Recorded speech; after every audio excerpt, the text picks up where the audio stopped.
10 legs. I'm really impressed with the way Mason's come on in the last few weeks, because earlier in the year he played at one of England's Youth Grand Prix events and actually really struggled, had a real onset of dartitis, which was, dreadful to see in any player, as people, will have seen recently with, Kevin Painter at the World Seniors, and my commentary partner Anthony Dundas, he'll be able to talk about, dartitis as well. But, Mason's overcome that and is now playing some really, really good stuff through to tomorrow's World Masters semis, and, off to a strong start in this final. Well, not that strong. But welcome in, Anthony. Thank you. Yeah, you're absolutely spot on. It's always good to see a good player come back from the dreaded dartitis. It gives me a shiver just saying the word. Honestly. Well, what gives me a real shiver is the fact Lex is just 13 years old. And, multiple 90-plus averages today, multiple today as well. Just looks so at ease, and similar to what we said in the last game, such a nice natural throw, which is only going to mature and develop as he, kind of grows into his frame more and matures. But, after on tops after 12, it's not bad going whatever age you are. No, absolutely not. I'd give my left little finger for that. Thought you were going to say you left something else then, but no. We'll save that for later. No.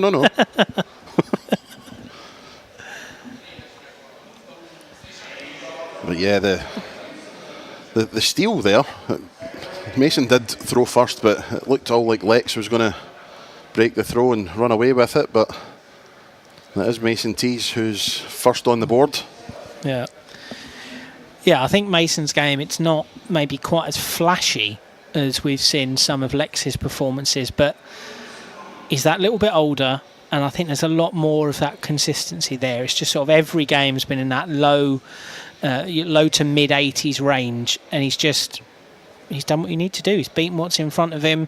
That's all you can do. Exactly, and it, stepped up in that semi when he beat Archie Self.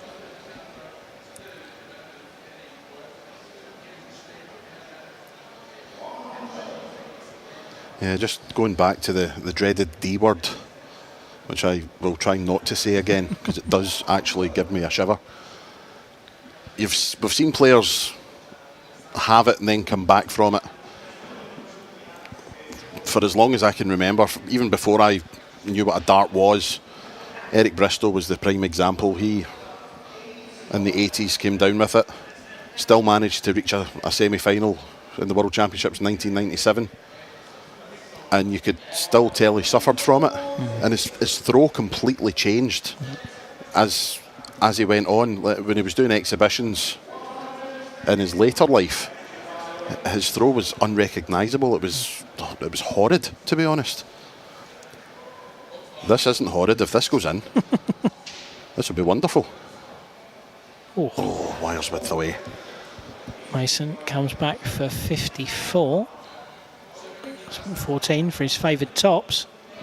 Marvellous. Yeah.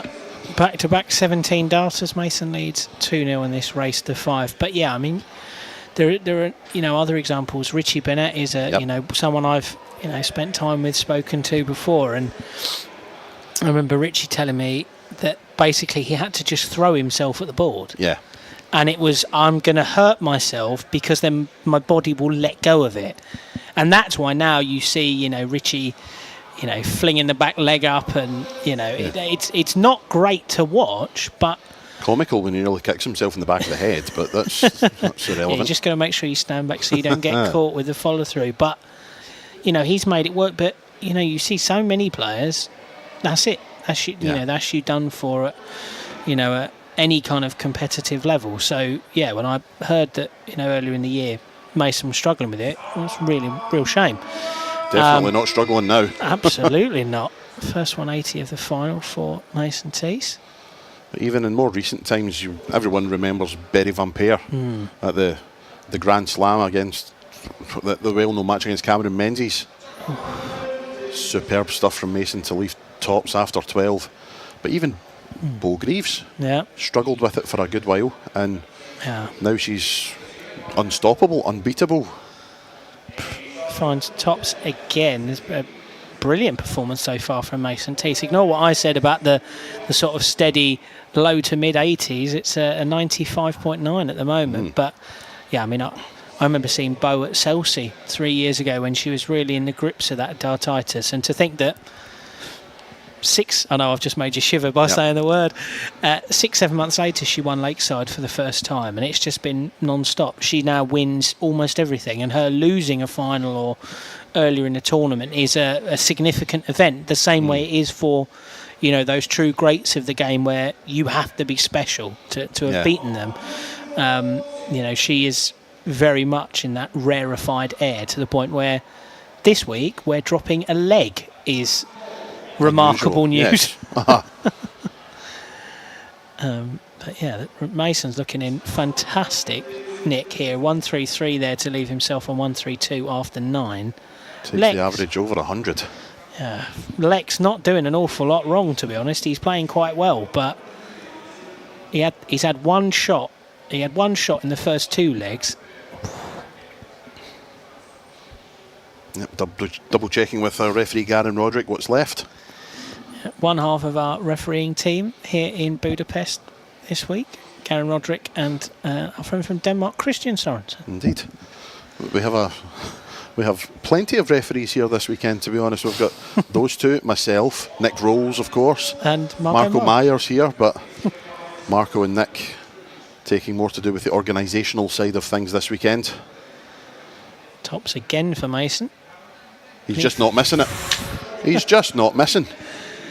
15, and now he's just one leg away from not his first WDF Youth title, but one of the most important, because with the changes to the WDF World Championships this year, we've got 8 boys, which is the most we've ever had at Lakeside, and it's going to be the top 4 in the rankings plus 4 from the qualifier that we're playing tomorrow morning. Mason in the top 10, but potentially 180 points on offer for this. He's going to move right in the mix with, you know, the players from Hungary, Latvia, and of course compatriot Jensen Walker, who's currently leading the race. So as he scores 120 floor.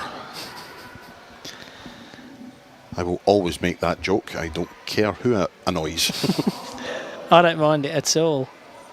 As you said, he has won 2 world ranking titles this year, the England Youth Grand Prix 2 and the Welsh Classic Youth title.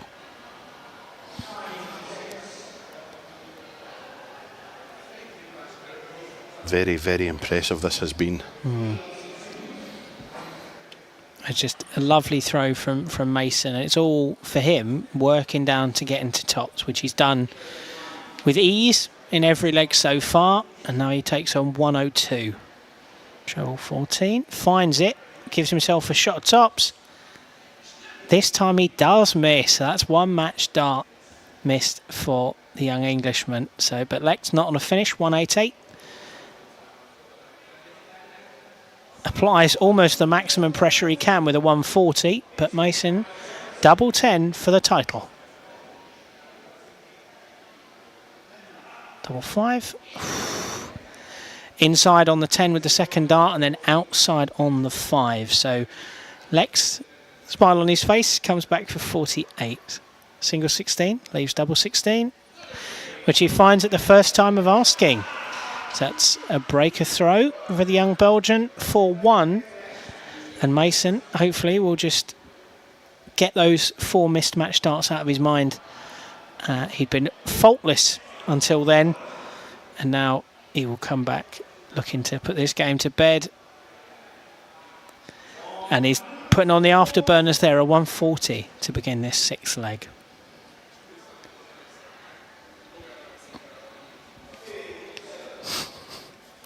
.57 there from Lex. See if Mason can really take the advantage, take the darts. 96, firmly in control here, as he has been for the entire match. Really impressive player is Mason Teese.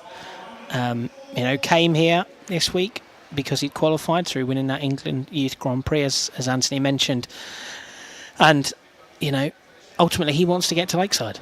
You know, he wants to be there. He wants to play in that Boys World Championship, and he wants to win that Boys World Championship title. great competition there, but playing the way he is, it's going to be very hard to beat. Big Fish not going to go. Doesn't make an enormous dent in it, just 56 off. So Lex comes in for 104.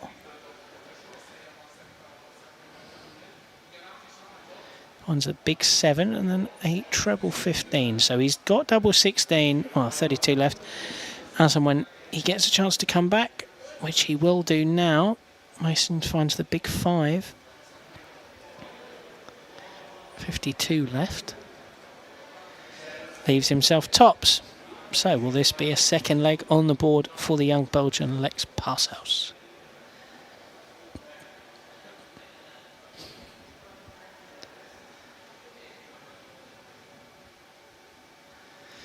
Not to be inside on the 16, the 8, and then he misses double 4. So Mason comes back for his favoured tops. He's been almost perfect on it so far. He's not this time, but he finds the double 10 and lets out a big roar. Mason Teese wins 5-1 here, the Boys World Open 2024 in Budapest. A 92.66 average, a very impressive display from the young Englishman, probably his best of the day so far, and one that puts him firmly in the mix for a place at Lakeside in November and December.